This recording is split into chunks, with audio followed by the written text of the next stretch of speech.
Good. We're live, it says. Good afternoon, everyone. My name's Dale Danker, President, TW Local 514. With me here in the room, I have Marla Johnson, Kendall Anderson, Al Ball, Linda Deal, to help try to cover classifications and qualifications for M&R and MLS. Up here on the whiteboard. Kendall's learning how to turn his computer on. I've just asked that please subscribe to this YouTube channel, Dale-TW 514 Danker. We added a little put workers first, pass the labor bill plan, call your senator, something they're asking us to participate in. Going to cover, like I said, classifications and qualifications. I'm not sure how they were listed, but classification comes first.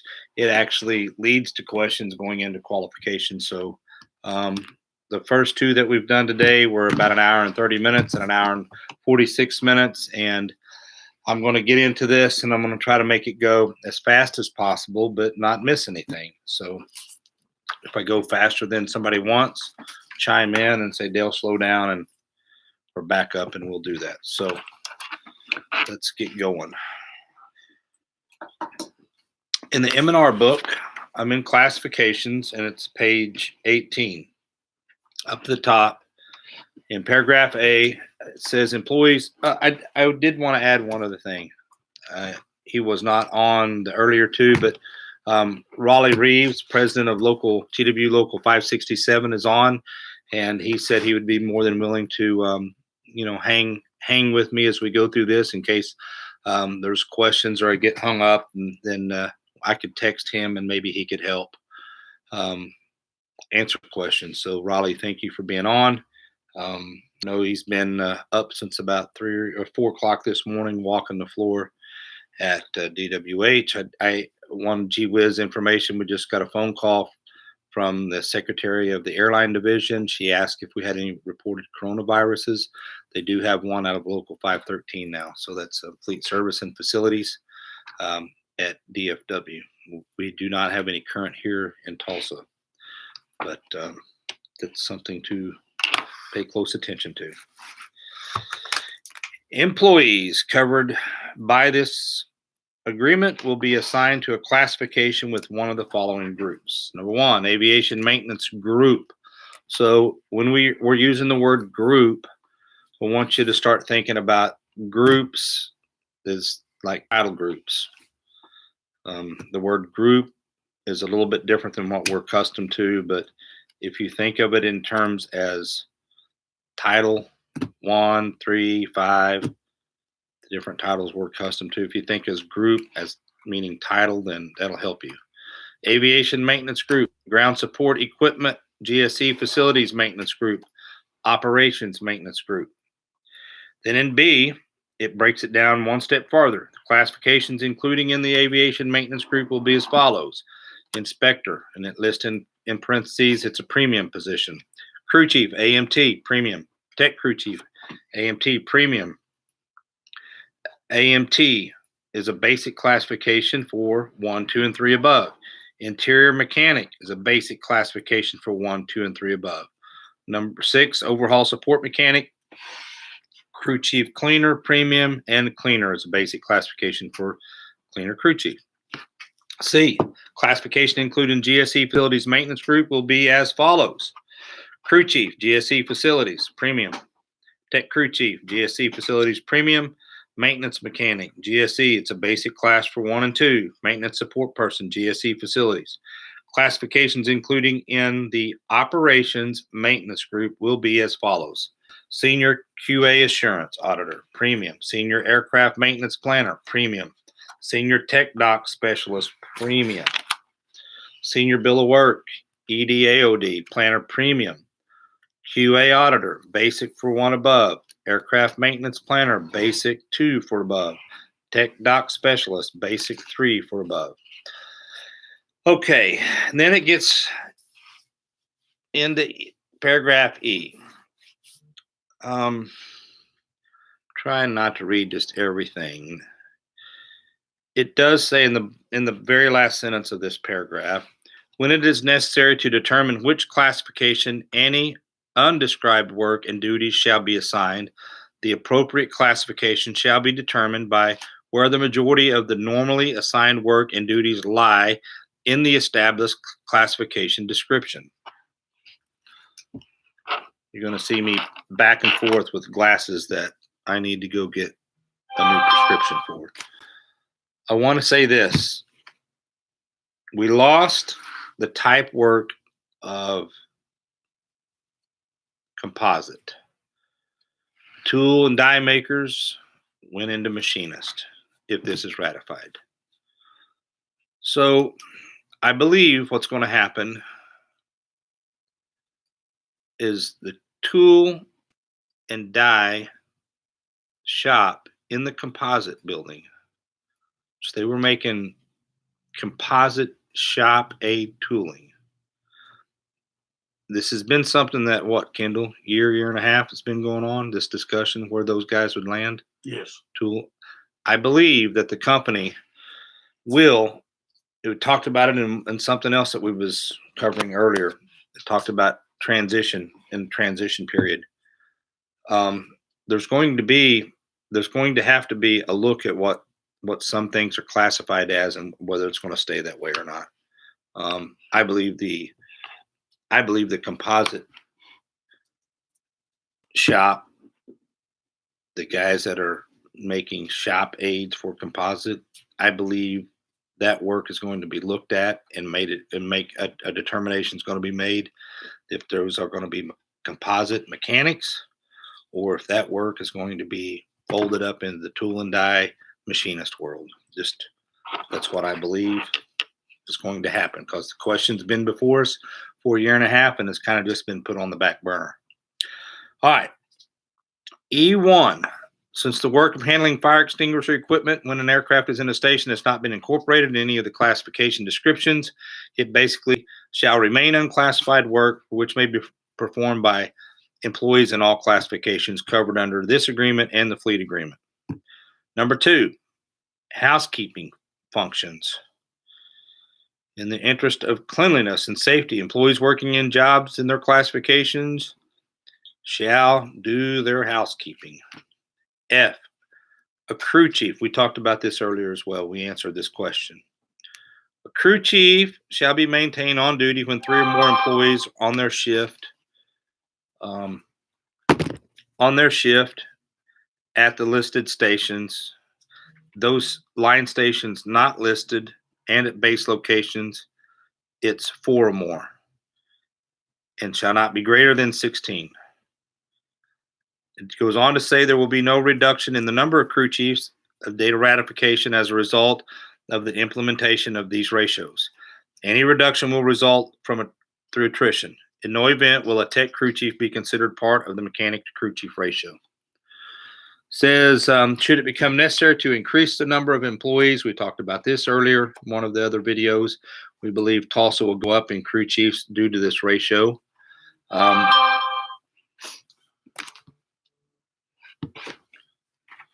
The company will post the jobs immediately.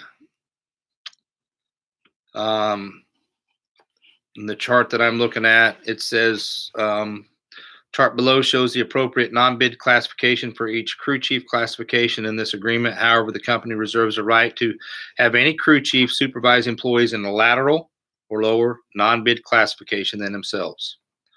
And I have that underlined for a reason because past the chart in number 2, an employee who worked in a classification having the same or lower hourly rate than his own classification will continue to receive his base hourly rate. So they could have you go crew chief, lateral or lower, non-bid classification. They can't reduce your pay. All right. Now, I did review this before we started. I'm not going to go through it line by line. G is inspector. And if you're an inspector considering going into this classification, there's what it takes to get there and what your job functions. Well, it's not what it takes to get there. It's what's expected of you. That's your job. That's what the job entails. We're going to get into qualifications after this article. Crew chief, AMT. I'm going down through and I'm looking at 1, 2, 3. Those things talks about what's required of you. And then 4, if the number of crew chiefs on a shift within a bid area exceed the number required, the senior crew chief on duty will be utilized as the crew chief, and the junior crew chief on duty may be assigned to work in the basic classification as part of the crew. I'm hopeful if you're a crew chief out there and you were like me, they made you take your toolbox home back in 2000. That will be interesting. Danker, go work as a basic classification. I'm going to have to drive to Inola and get my damn tools and haul them back up here before I can do anything. So if you're a crew chief that you're used to performing crew chief duties and they tell you to go work as a basic classification, let me know if this ratifies. I'd like to hear how that went. Skipping 5, number 6, the formulation and distribution of work cards by planners to AMTs will not be considered a violation of this paragraph, provided such work is confined to the maintenance check and aircraft-based maintenance. Such formulation and distribution of work cards is not intended to circumvent the assignment of duties by the crew chief. I had a lot to say about this when it came up in negotiations.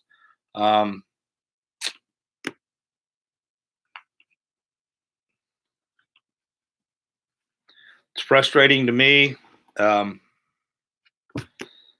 Sometimes when a large group may be doing things a certain way and the small group wins the conversation and we get language in there that represents what the smaller group wanted to do.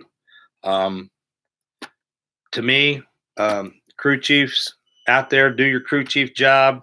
If you feel like the planner or some other person is doing your job, get with the shop steward if this thing gets ratified, and we'll get into it. It says right here, it's not intended to circumvent the assignment of duties by the crew chief. Enough said about that. 7, a crew chief charged by the FAA with violation of the FARs on the basis of work that the company verifies is signed off but not performed by the crew chief.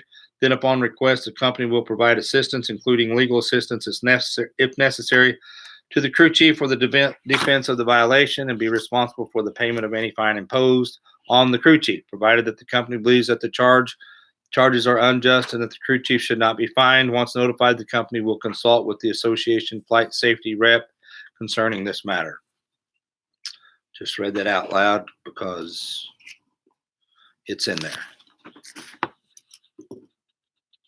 I'm looking at 8, 9, 10, 11. Nothing out of the ordinary there. Tech crew chief, aviation maintenance technician. Talks about what they will do, who they receive assignments from. Going all the way down and up to the next page on G, it says a tech crew chief will not displace an aviation maintenance technician or a crew chief during the course of the performance of his duties. Next, J, aviation maintenance technician, AMT. Reading 1, reading 2.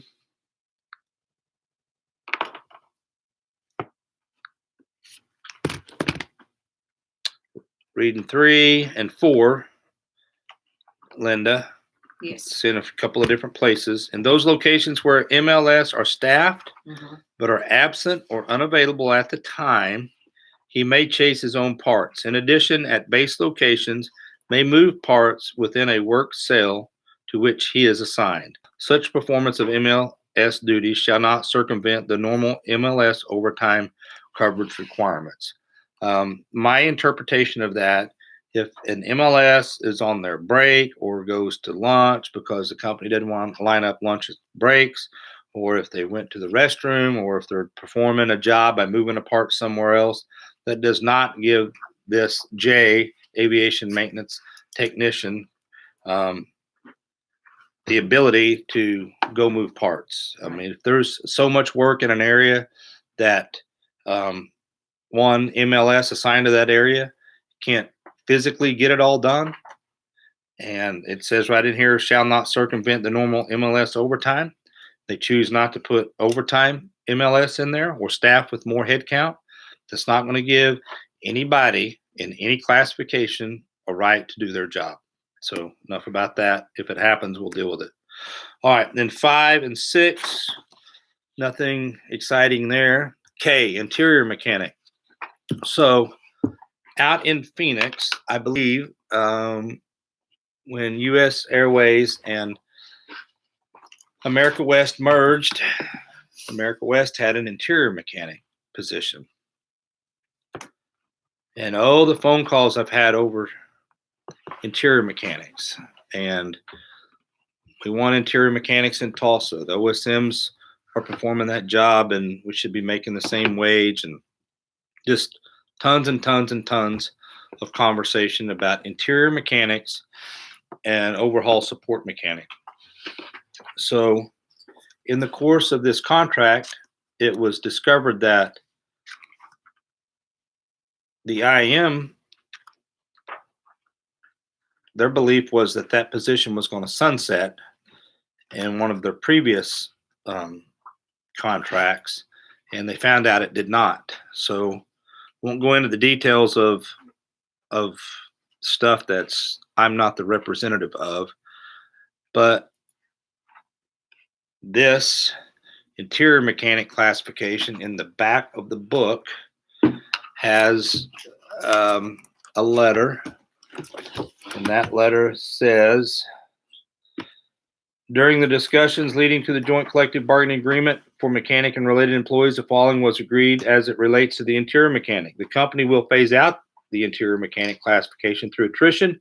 Then any incumbent interior mechanic who holds or obtains an airframe and power plant license will be converted to an aviation maintenance technician in Phoenix. All the terms and conditions applicable to the AMT classification of this agreement. All other current Phoenix interior mechanics will have the opportunity to remain in the classification in Phoenix and or exercise their rights under the collective bargaining agreement. So this interior mechanic classification, I believe the way it was explained to me, was thought to be phased out in a previous contract, but it did not. And so now it will get phased out in this contract. Overall support mechanic. 1 and then 1A talks about what their job description is. And then 2 says TULE only, Tulsa. Utilization of the OSM classification in hangars to accomplish cabin-related work on aircraft undergoing maintenance classified as main base visit, heavy sea, and light sea check work or their equivalent. I honestly did not want that to remain, but Mr. Craig Barton, conversation that I had with him at the table was, Dale, we currently have the ability to do that in the Blue Book, the TW book now, and we want to retain that. And my position, because I couldn't win that argument, was that I want, if they do end up going back to utilizing that, number 2 is that OSMs will be able to continue to use the experience that they gain out in the hangar to get their full A&P ticket and get more pay. So if they utilize 2, then hoorah for the guys that have the opportunity to go to the hangar and perform this work, because when you go down to Oklahoma City to get your FAA guy to sign you off, you're going to get a lot more credit time towards your A&P ticket by performing that type of work. 2A, it just goes into what the OSM assigned to cabin work will perform semi-skilled to moderately complex work in the cabin of the aircraft. Such work will include, and it lists that work. Go on down 3, read 4, 5. In those locations, this is the same paragraph, Linda, that we just read. In those locations where MLS are staffed but are absent or unavailable at the time, he may chase his own parts. In addition, at the base locations, may move parts within a work cell to which he is assigned. Such performance of MLS duties shall not circumvent the normal MLS overtime coverage requirements. Again, my position is going to be that if an MLS has got enough work that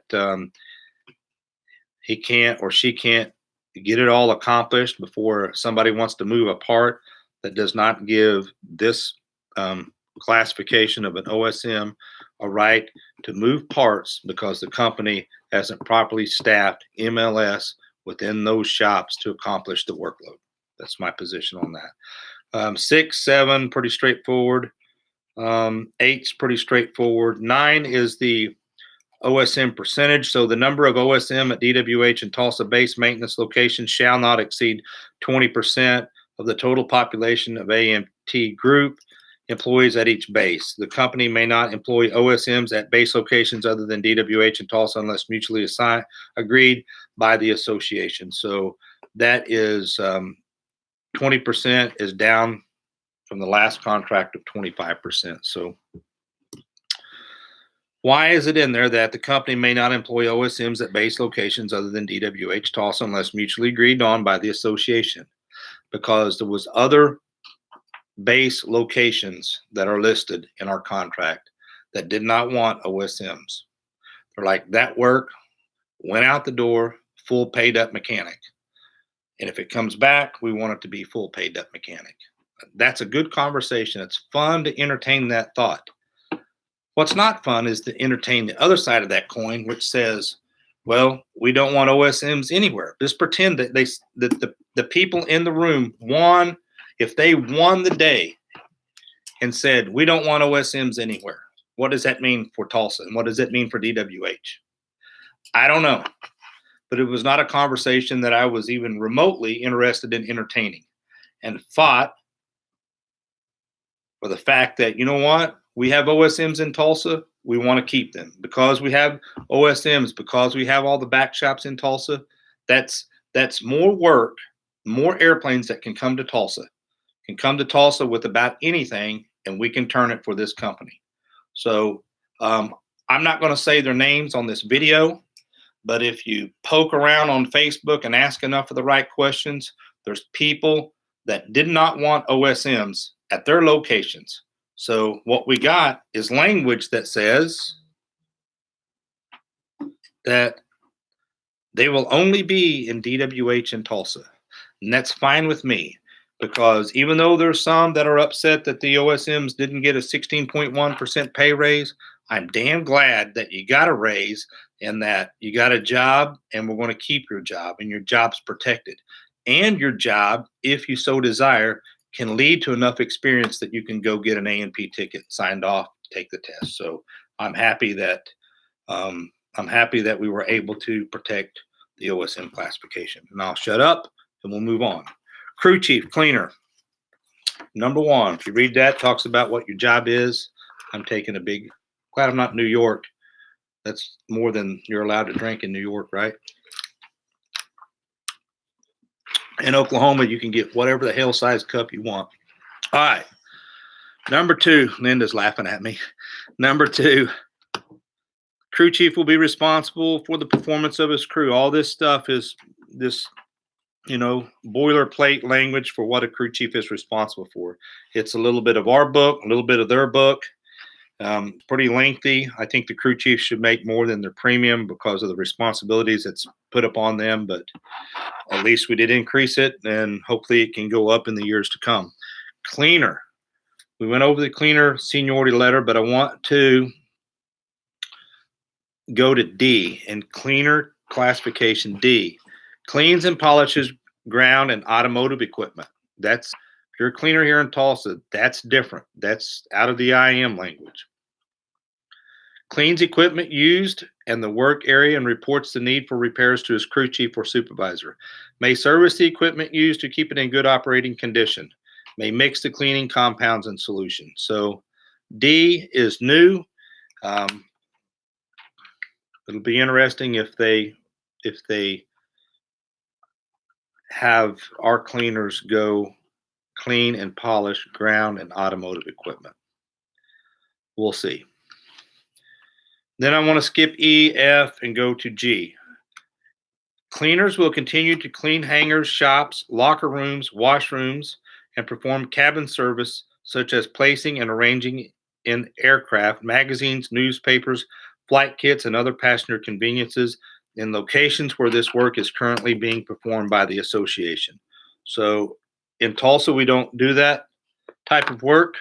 That type of work was performed by building cleaners, which we lost bankruptcy, and we lost fleet service. And I fought for, if that type of work needs to come back to Tulsa, it needs to be coming back as fleet service work, and some of our folks that were displaced out of Tulsa would have an opportunity to come back.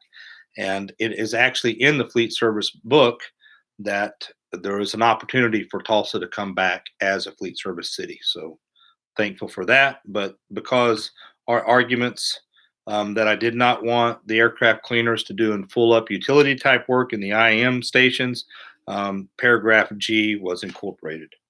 Okay, I'm going to skip H and I of cleaners, and I'm going to go over to GSE, and I'm looking for anything that jumps out at me on GSE crew chief. I don't see anything. Tech crew chief facilities, I don't. Maintenance mechanic, GSE and facility. I do want to read paragraph A, because in scope it talks about they can outsource concrete, carpentry work, paint. In A, in one, it says the work of a maintenance mechanic, GSE, or facilities classification, depending on assignment, includes any and all of the following: layout, planning, execution of complex maintenance assignment requiring the skill of one or more of the maintenance trades, such as, this is important, electrician, plumber, steam fitter, carpenter, painter, auto mechanic, millwright, heating, air conditioning engineer, or other similar skilled journeyman trades, in addition to the work specified for the maintenance support person classification, meaning that they can do that work as well. So carpentry and painting is still in the mechanic classification for GSE. I'm skipping B and I'm skipping C. And I'm going to the MSP, maintenance support person, for GSE or facilities. And 1A talks about what they will be responsible for. 2, take instructions from crew chief. 3, can do cleaning area, FOD walks. 4 is important. For the MSP employee who desires to move in GSE or facilities maintenance mechanic classification, the following qualification steps apply. A, 2 years of MSP experience in the same classification in which they want the qualification, and 1 year experience working side by side in the same classification with a mechanic to complete the OJT part of the qualification. C, upon completion of A and B above, the MSP will be considered qualified and can bid on open mechanic positions within their same classifications. So I believe that will be an improvement. Skipping senior quality auditors, quality assurance auditors, those are accredited union people now that the IAM will have. Skipping senior aircraft maintenance planner, skipping aircraft maintenance planners, senior tech dock specialist, and senior bill of work planners, senior EO/AD planners. And that moves us to qualifications. And I think Linda will just continue on with this group and do classifications and qualifications. Al, or guys, do we have any questions yet? No. Okay. Let's see. I've got a question. The way I explained the pay scale has confused a lot of people. I have sat down with Joe and talked through it. Interesting. Don't know who that is. How I explain the pay scales. Pay scales are pretty simple. Maybe I confused people. All right. Qualifications. Whenever and wherever qualification tests are used to determine the competency of an employee for a promotion or transfer, these tests shall be prepared by the company. Copies of the test and of any revised test shall be furnished to the union in a soft copy form prior to their use. When the union has objections to any portion of any revision, The objections may be discussed by the union with the company upon 30 days notice from the date the tests are received. If agreement concerning the objections cannot be reached, the test may be placed in effect and the union may take up the disputed points as a grievance under Articles 33 Grievance Procedure and 34 System Board of Adjustment slash arbitration of the agreement.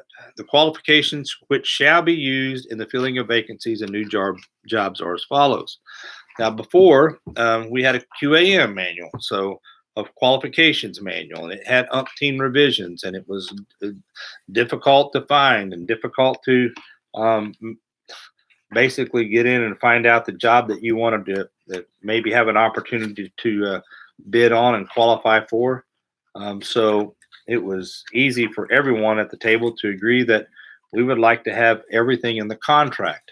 And if you've got a copy of your contract, and you should be able to find your answers, or at least get to the point and ask your questions. So I'm not going to read these. It's pretty straightforward. It lists inspector, tech crew chief. Turn the page. It's lists crew chief AMT avionics shop. It's pretty straightforward down through here. You got tech crew chief slash crew chief for facilities, one for GSE, one for the machine shop. It does say valid A&P license for a crew chief, tech crew chief, and the machine shop. Must be qualified in the basic classification and have 1 year experience as a company mechanic machine shop. That's not what we currently have. How it got like this is beyond me, but we will have to deal with it. If you're in there now and you're a crew chief, you don't have an A&P, you grandfathered in, but going forward, say if I wanted to go, if I was a worker out here and I wanted to go in the machine shop and eventually be a crew chief there, got to have a valid A&P license. They're qualified in the basic classification and have 1 year experience as a company mechanic machine shop. That's pretty easy, but I am concerned about our machine shop, metal spray, plating shop, weld shop, that the best candidates for those positions will be people that's been in there and working there for years. And they went in there and worked there for years because it was not a requirement to have an A&P ticket. And now it's going to be required for them to be a leader in there, crew chief. So we'll see how that worked for the people that thought this was a good idea. They probably aren't here in Tulsa, but crew chief cleaner. Let's see. Note. There's a note in between this scale, and it says, note, 1 year as an inspector in a bid area will qualify as experience for the purposes of bidding a crew chief mechanic position in that bid area. Goes on. I'm just looking at the titles here. Aviation maintenance technician, base maintenance, aviation maintenance technician line. So you have to have a valid A&P license. You don't have to have a valid A&P license plus experience on an aircraft with so much gross weight or engines with so much thrust. You know, if you're got a valid A&P license and you want to go to the line, there's no A25 test to get you there. That's one right below it, AMT base maintenance, valid A&P. Note, in the event the company is unable to timely hire valid A&P licensed AMTs in accordance with the company's hiring practices, it may hire an AMT with a valid A or a P. There's bench avionics, valid A or FCC license or certificate of completion or its equivalent from an accredited electronic technician program, which includes training in avionics, instrument core instructions with a minimum of 250 hours of lab, minimum of 24 months verified hands-on bench level avionics electronics experience in a repair and or overhaul. Then machine shop, weld shop, plate shop, machine shop. valid certificate of completion or equivalent from an accredited machinist program, which includes training on CNC, manual machines, minimum of 24 months of verified hands-on machining experience in any combination of machine to include mill, lathe, grinder, CNC.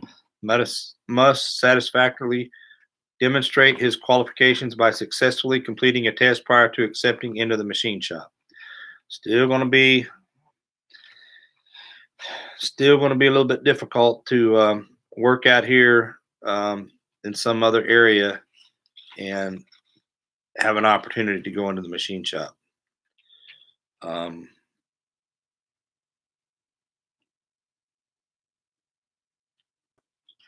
You probably got to go work somewhere for a while and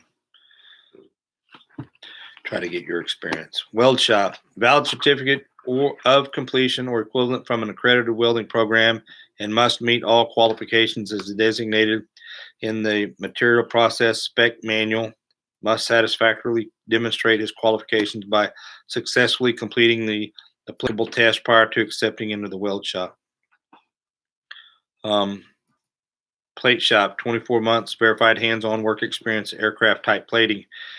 In addition, possess advanced plating process knowledge about critical manual operations and plating process. Must satisfactorily demonstrate his qualifications by completing a test prior to going into the plating shop. So you can still go into other classifications that do not require an ANP ticket, but right here's where you're going to find them. There's still a requirement. Can't just walk right in. Aviation maintenance technician, base avionics, valid A&P license. In the event the company can't hire, they can hire base avionics with a valid A or P. Interior mechanic, valid A license or valid repairman certificate. But according to classifications, the article in the back, they will not be hiring into interior mechanic. OSM, valid A and or P license or certificate of completion or equivalent from a relevant accredited trade school, and 6 months relevant experience or 12 months of verified hands-on experience in a maintenance-related field. Cleaner, high school diploma or equivalent. And I'm not going to read the rest of them.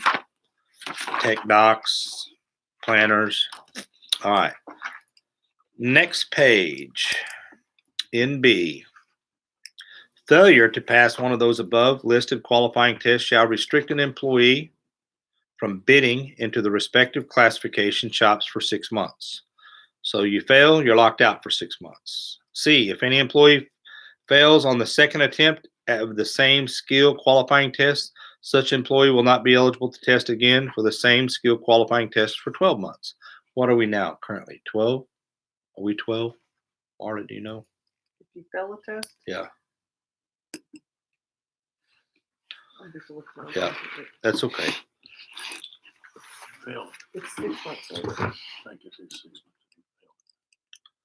You turn it down to a year. If you turn it down, it's a year. Is that what it is? Yes. I knew both of those numbers were in there. Okay. Yes. Kendall's saying currently, if you turn it down, It's a year. If you fail at 6 months, that's why we don't encourage people, but sometimes it's better to fail if you don't want to go. Okay. D, additionally, the employee must demonstrate his efforts to gain the required knowledge and skill enabling him to pass the test. Example, school, CBT, other training, etc., prior to the third test attempt. A fourth and subsequent retest may only occur on an annual basis, and each requires a described demonstrated effort by the employee.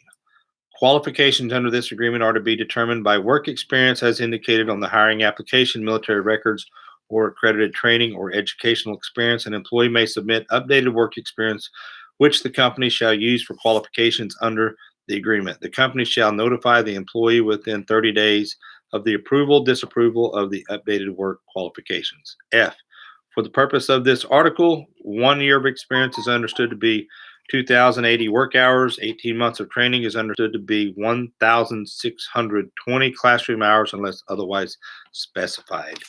And that, my friends, is qualifications. Any questions come in about qualifications? Al? No, there was one question that was in scope. I'm wondering if it would be covered under this. And it was whether wheel and brake, they weren't listed in your scope section 2. Now they recognize in the section. It's a question of whether or not we're going to be in the wheel and brake business. It says it's everything is listed except for wheel and brake in section 2 of scope.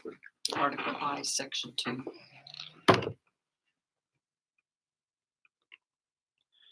Yeah, wheel and brake is not considered AO support. So, yeah, so there's a couple of places in this contract book. One is in classifications, and it says under OSM classification, number 8, the work in the shops referenced herein, attachment 11.5 of the 2012 TW CBA will remain status quo. It's one of the things I asked for in our old book that talks about 11.6, 11.5 in this contract book, and 11.5 it lists what shops at this time was converted. Some of the stuff converted one way, some of the stuff converted back the other. So with this new contract book, what I wanted was at least to be able to lock down where the work is, what shops it's performed. We're going to now say that I think the preponderance of the OSM shops are considered AO support shops. Wheel and Brake Center is not an AO support shop because they do they turn products for predominantly the whole fleet, and they go out to stations. Their work gets sent to line stations everywhere. So they're not listed, but they are listed. They are listed right here as a shop that shall stay status quo. Work will be performed by OSM, Wheel and Brake, as well as the other shops. Some of it's converted from OSMs back to AMPs, but so we secured that. Was there other questions? That was it. Linda, you want to try one? I need a little mini break. I'm about to go. I feel punched drunk. You want to go over sit here and go over classifications? Let's see. Yeah, I'll read some things that may No, be you want different. to sit over here. Will you do that? Sure, You got your book, don't you? I do. So I'm going to step out and stretch my back and let Linda read classifications, and then I'll be right here by her side. I don't think she needs me to hold her hand, but thank you, Linda. Line up on that. Up on that. Oh, okay. All right, thank you. All right, I'm going to read some through here. I'm not going to hit on each and every sentence, so if you have a question, be sure and send it in to Al. He'll let me know. If you look at Article 7 classifications in the MLS, at A, employees covered by this agreement will be assigned to a classification within one of the following groups: Material Logistics Group, Logistics Planning Group. B, Technical Crew Chief Material Logistics Specialist, and Material Logistics Specialist. So jump down to D in the second paragraph. It goes through the same thing as it did in maintenance. In the interest of cleanliness and safety, employees working in jobs in each of the classifications set forth in this article will be required to perform, as they always have performed, those housekeeping functions incident to their job as to work area, tools, and equipment. So there is going to be language about housekeeping. I've had a lot of questions on that. E, crew chiefs. We've been on the floor talking about this a little bit. Crew chief shall be maintained on duty when 3 or more employees are on their shift in each location in CLT, DFW, LAX, LGA, ORD, MIA, Philly, and Phoenix. A crew chief shall be maintained on duty when 4 or more employees are on their shift in each location, shop, department, hangar, or facility at all other line stations not mentioned above and at all maintenance bases. In no case will a crew chief lead, direct, or assign a crew of more than 16 employees. So remember, you break that 4, you're going to have another crew chief. Looking on the next page, F, technical crew chief, material logistics specialist. It's pretty much like it always has been. And then we jump down to G, crew chief, material logistics specialist. It's talking about that's changing. So those crew chiefs out there that have been doing some of the work are going to be stopping. Your classification is, I'm going to read it out loud. The crew chief will be qualified in the duties of his classification and will be capable of performing those duties. The primary duties of a crew chief shall be the employee who assigns, directs, and approves the work of MLS. Crew chiefs may be required to sign for their own work and the work of others in their group provided. However, that such signing shall not relieve any other member of his group from responsibility for the work he performed or being required to sign appropriate work records.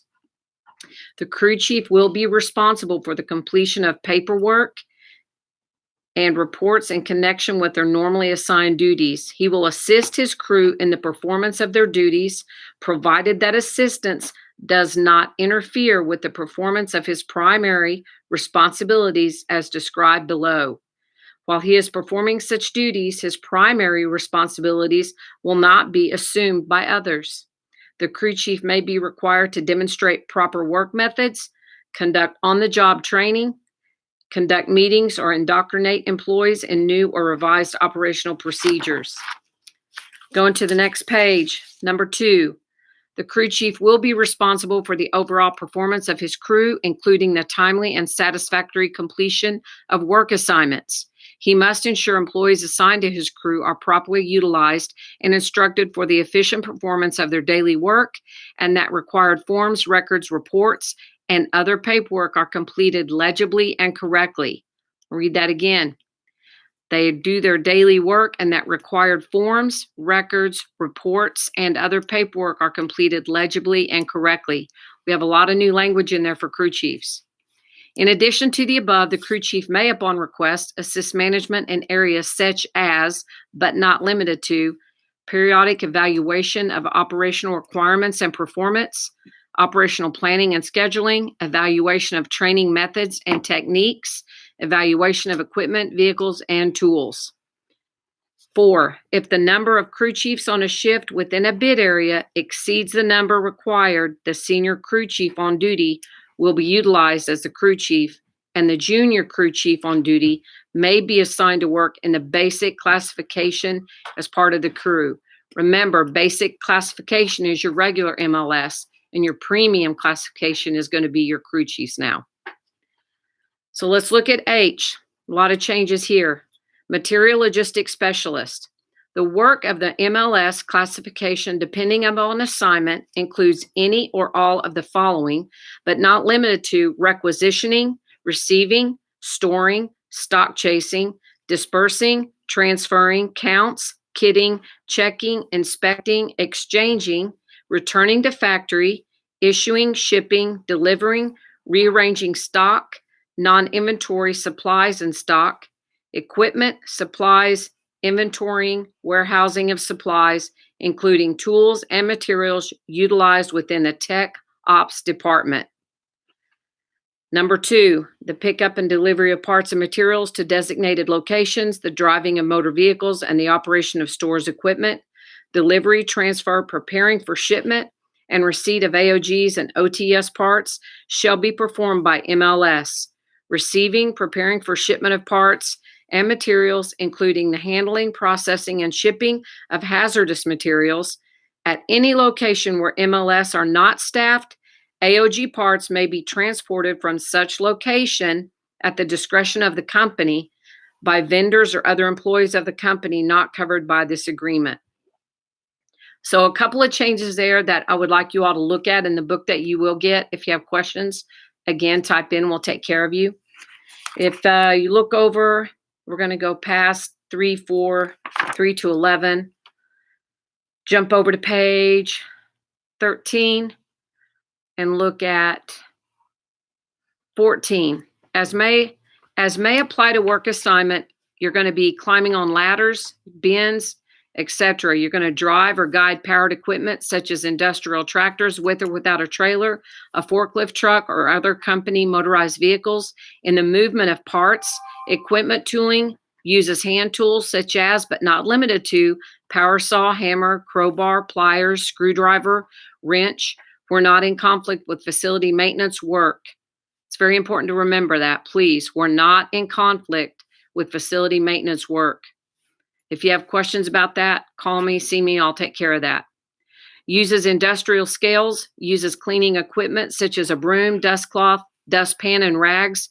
Will use any tools and equipment, including automated systems, for which they are qualified to carry out assigned duties in the most efficient manner. So we have a lot of work coming back to us, and that describes a lot of what we do. If you have any doubts about it, you need to get with your tech crew chief or crew chief, and we'll go over that. And it looks like that's all on classifications. Dale, you want me to go over qualifications, Article 8? Would you please? I sure You're the will. Expert on it anyway. Thank you. You're welcome. So let's go to page 15, Article 8, qualifications. So let's look at, you've got your tech crew chief listed there. Nothing's changed. Your crew chief of MLS, material logistics specialist. Again, that's going to be a premium. Must be qualified in the basic classification and have 1-year company MLS experience. Must satisfactorily demonstrate his qualifications by successfully completing a test. Same thing, not much change for the material logistics specialist qualifications. I'm going to read it just to remind you because a lot of you had questions when we were doing the new hire class. High school diploma or equivalent and 1 year of the following. A, 2 years of a verified full-time college credit or certification from an accredited technical school, A&P license, or welding certification. B, 1 year experience in general warehouse or similar type supply functions, which must include the receiving, shipping, and binning of inventory by part number and serial number. Acceptable inventory would include, but is not limited to, aircraft parts, automotive parts, marine parts, construction equipment, and electrical components. C, MLS, when bid or assigned to drive vehicles 10,000 pounds and above, must hold a valid medical certificate per the Department of Transportation, the DOT, regulations when assigned to drive vehicles greater than 10,000 pounds and a valid CDL license when assigned to drive vehicles over 26,000 pounds. Once the written and physical portion of the test has been completed, the senior qualified bidder will be given access to the appropriate company vehicles for the purpose of taking the skill test at the state exam point. The prospective stock clerk MLS driver will be allowed 2 attempts using company equipment to pass the skills test in a 12-month period. However, the bid will be filled by the next senior bidder if the first applicant cannot successfully pass the driving skill test within a 30-day period from the original award date. If you have any questions, let me know. It also, you can read that in there on page 16 about the senior material planner, senior AOG, and the material planner AOG. I won't go over that. So that pretty much finishes up for us on Articles 7 and 8. Do you have any questions? Okay. Thorough, very thorough. Okay, thank you. All right, that's all I have. Thanks, guys. You want to come back up here, Dale? Yep. All right, thank you. Now, as I'm making my way back around, what's the lineup tomorrow look like? Oh, ask Al a question. Good time to ask that.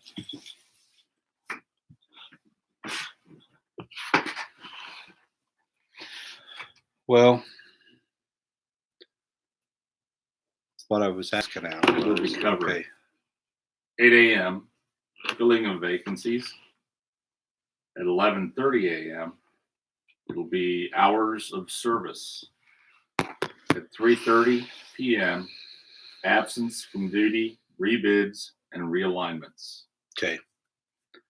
So I was notified and sent pictures that some people started getting their ballots in the mail. I'm excited about that. Cool. Instead of trying to go down to the speedway and try to get 4,600 people to come and vote. I know that not everybody participates. I would like to have a good show out. So please encourage your co-workers to vote. If they want to vote no or they want to vote yes, I'm cool with either one, but it's disheartening when we have less than half that vote on things around here. The articles tomorrow on how you feel, bid and fill a vacancy, who has first rights at it, second, third, and fourth. It's a change. So maybe you can just read it straightforward for yourself and interpret it. But we're going to cover it tomorrow, and maybe there'll be some questions that we can clear it up for you if you have something in doubt. Al, is there some questions coming in? Curtis Yeah. Long said, what did you find out about the MSP being qualified to bid a mechanic, but on certain crafts, license is required? So Curtis asked a question. So MSP being qualified to bid a mechanic job. So in Oklahoma, you have to have certain licenses to be able to bid those jobs. And in the book, it simply says that you have to work in that classification for 2 years, then have a year of hands-on working with the mechanic in that classification. Then you're qualified to bid for that job. What Curtis is saying is in Oklahoma, that may not necessarily be true, because the state requires certain license, and those licenses have different requirements than what's in the QAM. And Curtis and everybody else that's listening, we're waiting for Josh Voss to give us the company's position on that. So we don't have an answer. We're waiting for them to answer it. There was another one, wasn't there, Al? It was actually directed to Linda. Did you read that one, Linda? Nope. Bruce Wilkerson? So when a junior crew chief is assigned a job by the senior crew chief, is that instance Linda was discussing earlier, he will still earn his crew chief pay. Yes. Bruce, we got your question. And the answer is yes, you will still get that pay. Is that it, Al? That's it. Marta, is there anything you want to add Nope. that we missed that you can think of? Gee whiz, you got a joke? Anything? I think I'm the joke. When they're laughing, look at me and laugh when I say that. That means I'm the joke. All right. We're going to sign off, but I'm available at 918-636-6089. 918-636-6089. See, it's working. Somebody just texted me.